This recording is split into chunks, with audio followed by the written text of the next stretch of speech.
കളിക്കളത്തിലെ പരിക്കുകളെ ഇനി പേടിക്കേണ്ട. എല്ലാവിധ സ്പോർട്സ് ഇഞ്ചുറികൾക്കുമുള്ള സമഗ്ര പരിഹാരം ഇവിടെയുണ്ട്. ABC orthopaedic hospital, near Kairali theatre, Calicut road, Manjeri. College ബസിന് പിറകിൽ സ്കൂട്ടർ ഇടിച്ചു മരിച്ച നഗരസഭാ ജീവനക്കാരിക്ക് കണ്ണീരോടെ വിട നൽകി സഹപ്രവർത്തകർ. അപ്രതീക്ഷിത വിയോഗം ജീവനക്കാരെ തളർത്തി. നഗരസഭയിലെ ശുചീകരണ വിഭാഗം ജീവനക്കാരിയും രാമനാട്ടുകര സ്വദേശി സജീവന്റെ ഭാര്യയുമായ കൊച്ചിലത്ത് വീട്ടിൽ പ്രസന്നയാണ് മരിച്ചത്. മഞ്ചേരി ഗവൺമെന്റ് മെഡിക്കൽ കോളേജിൽ നിന്നും പോസ്റ്റ്മോർട്ടം പൂർത്തിയാക്കിയ മൃതദേഹം ചൊവ്വാഴ്ച രാവിലെ 11:30 നഗരസഭയിൽ പൊതുദർശനത്തിന് വെച്ചു. കൌൺസിലർമാരും ജീവനക്കാരും അന്തിമോപചാരം അർപ്പിച്ചു. മൃതദേഹം എത്തിച്ചതോടെ സഹപ്രവർത്തകർ പലരും വിതുമ്പി.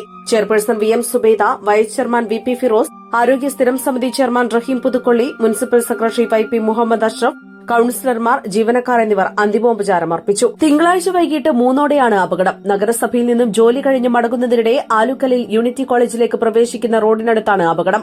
കോഴിക്കോട് ഭാഗത്തേക്ക് പോവുകയായിരുന്ന സ്കൂട്ടർ മുന്നിലുണ്ടായിരുന്ന കോളേജ് ബസിന് പിറകിലിടിച്ചാണ് അപകടമെന്ന് കരുതുന്നു. നഗരസഭയ്ക്ക് ISO അംഗീകാരം ലഭിച്ചതിന്റെ സന്തോഷം പങ്കിടുന്നതിനായി തിങ്കളാഴ്ച ജീവനക്കാർക്കും കൌൺസിലർമാർക്കും ഭക്ഷണമൊരുക്കിയിരുന്നു.